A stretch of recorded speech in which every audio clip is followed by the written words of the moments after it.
I gotta read back because my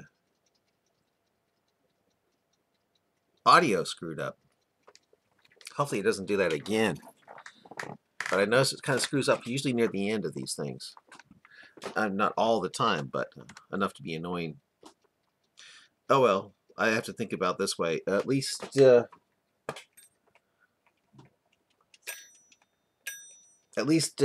I've read it before, I'll be able to read it better now. You know, read it better a second time around. Okay. All right.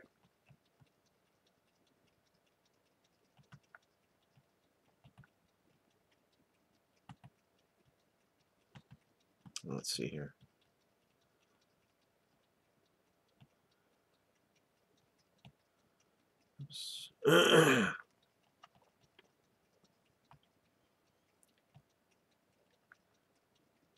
Okay. By the way, it's around 2 in the morning. Oh, it's 2:07, so kind of tired, but I'll read it anyway here. Okay.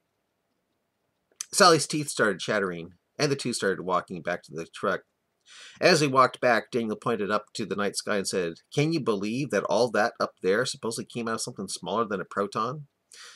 I can kind of see why Muhammad would write in the Quran that the sky is a well-guarded canopy, and can see why early Muslims would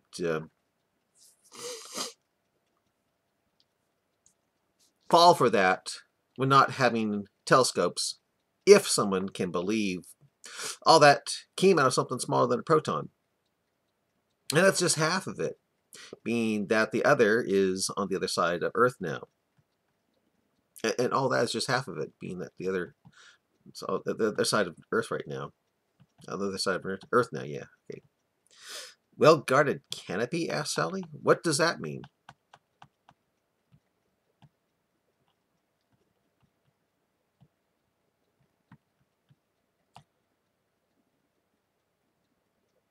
Daniel then said, according to the Quran, there's actually, oh well, according to the Quran, there actually is no universe. What you see above is actually a part of a hard sphere circling the Earth with water above it, or is it below it? Hard to tell.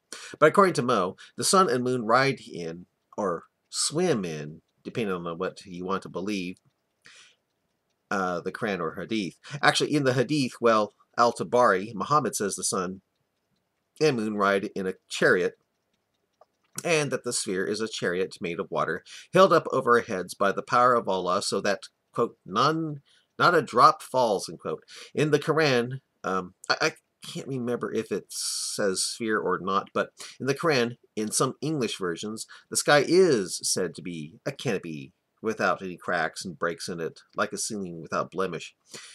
You definitely get the feeling.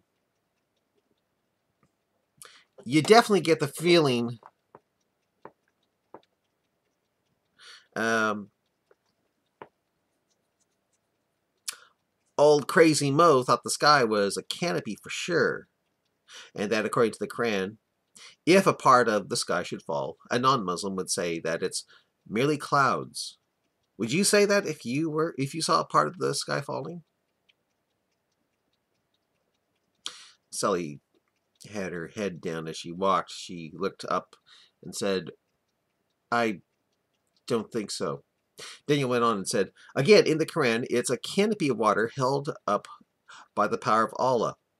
Wait, that's a hadith that says that, I think. The Quran says the sun and the moon swim in an orbit, which you know is an orbit about the Earth. So I thought and said, but isn't the sun orbiting, though, around the galaxy?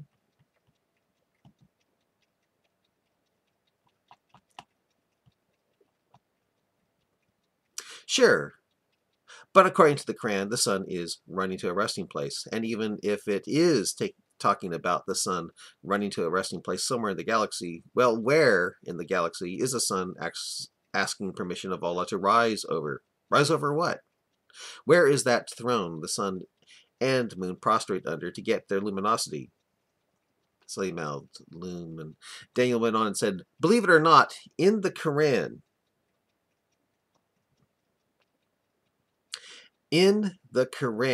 the sun and moon travel in boats, similar to their offspring Noah. In other words, they travel in big boats, arks. Sally stopped walking. Although it was dark, Daniel could see she actually looked disturbed by what he revealed to her. You're kidding me. You've got to be kidding me, she said.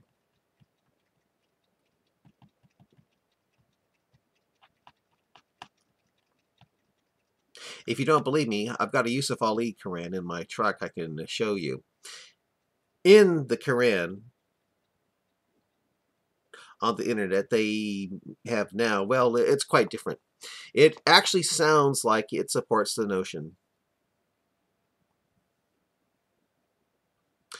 Supports the notion that the earth revolves around the sun, not like it has it in Arabic and all English versions of the Quran, that they are pulling off the net to try to make Islam sound kind of scientific. And you want to know something else the Quran says about all these stars over our heads? No, what? Asked Sally in a monotone as if in deep thought. The planets, like Venus, Mars, and Jupiter. Well, the planets that you can see are called lamps, and they are located in the lowest heaven, which, if you study Islam, is our atmosphere. I kid you not. The Quran has it that the lowest sky or heaven is in our atmosphere, and if you try to leave the zones of the earth, like our infidel American and Russian astronauts were able to do, without any authority from Allah, in at least one of the zones, these lamps, planets, will become flaming missiles at you. And guess what? What? Asked Sally, looking down as she continued to walk with Daniel. They are to guard the heaven to keep Satan and us from spying on Allah. Can you imagine that? Every time you see a shooting star, it's Venus or Mars or Jupiter, well, basically the visible planets, flying at flaming speed to stop Satan or evil ones or us from spying on Allah in his heaven. It's the flaming planets actually shooting at you to keep you from going to the moon. Yet again, infidel Americans went to the moon, that Mo said is in the midst of the zones. You've got to be kidding, said Sally, smiling and looking disturbed at the same time. She then asked, But are you sure they are doing this in the atmosphere of the earth? Couldn't that be metaphoric? Daniel laughed and said, the clear signs handed down, that the Quran calls itself, aren't so clear, are they? Sally didn't say anything.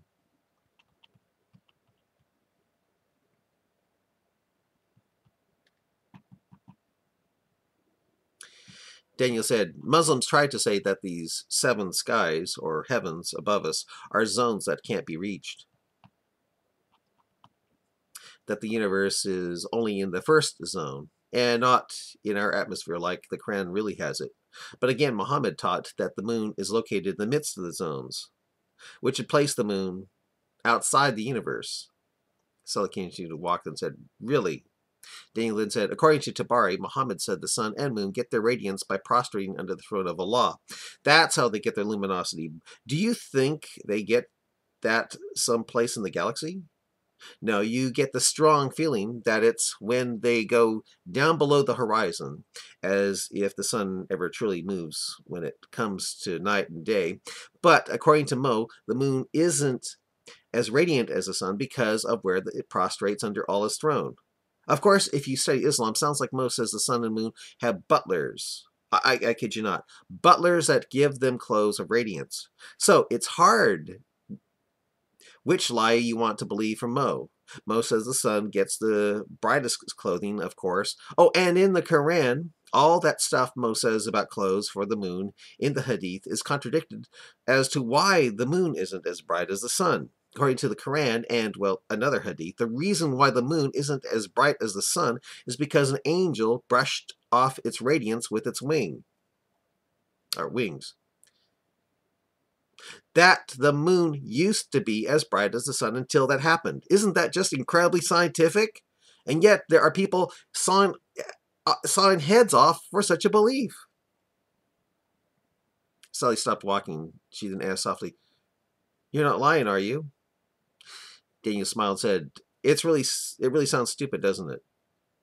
"Are you sure it's not metaphoric?" asked Sally. "If metaphoric means lying, then it's metaphoric. The thing is, though, to me, it all proves Mo to be a false prophet." I think I'll stop here.